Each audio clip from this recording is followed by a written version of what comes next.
નમસ્કાર દોસ્તો, VDT Gujarati YouTube ચેનલની અંદર તમારું સ્વાગત છે. દોસ્તો, મસ્તાની ગેંગના લીડર ભાવેશ ઝીલિયાનું state of Ramadhani farm house જમીન દોસ્ત થશે. કારણ કે પાટણના ઝીલિયા ગામે મસ્તાની ગેંગના લીડર ભાવેશ ઝીલિયા ઉર્ફે ભાવેશ રબારીના state of Ramadhani farm house પર પોલીસ બુલડોઝર કાર્યવાહી ગેરકાયદે બાંધકામ ધ્વસ્ત કરવામાં આવી રહ્યું છે.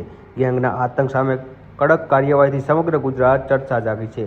પાટણના ચાણસ્મા તાલુકાના ઝીલિયા ગામે પોલીસ પર થયેલા હુમલા બાદથી શરૂ થયેલો આખી ઘટનાક્રમ હાલ આખા ગુજરાતમાં ચર્ચામાં આવી છે. આ ઘટનાથી પાટણમાં સક્રિય લોકો વામૈયા અને મસ્તાની ગેંગના આતંક સ્પષ્ટપણે સામે આવ્યા છે.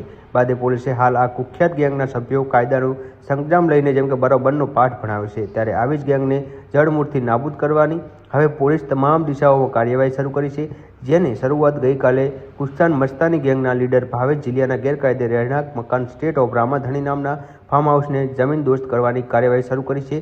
અને આજે બીજા દિવસે પણ આ બુલડોઝર કાર્યવાહી યથાવત રહેવા આ મામલે હાલ જેમ કે ભારે ચર્ચાનો વિષય બન્યો છે. વિગત વાત કરીએ તો પાટણમાં છેલ્લા ઘણા સમયથી બે કુખ્યાત ગેંગ મસ્તાની ગેંગ અને વામૈયા ગેંગ સક્રિય છે. તાજેતરમાં આ બે ગેંગ વચ્ચે મસ્તાની ગેંગ લીડર ભાવેશ ઝીલિયાના જેમ કે ગામે સ્થિત સ્ટેટ ઓફ રામાધાણીના નામના ફાર્મ હાઉસ પર જગ્યા પોલીસ પર હુમલાની ઘટના સામે આવી હતી. જેમાં વામૈયા ગેંગ સામે આકરી કાર્યવાહી કરી હતી. પોલીસે આ કેસમાં જેમ કે કડક કાર્યવાહી કરીને વામૈયા ગેંગના 18 જેટલા આરોપીને ઝડપી પાડ્યા હતા અને જાહેરમાં તેમને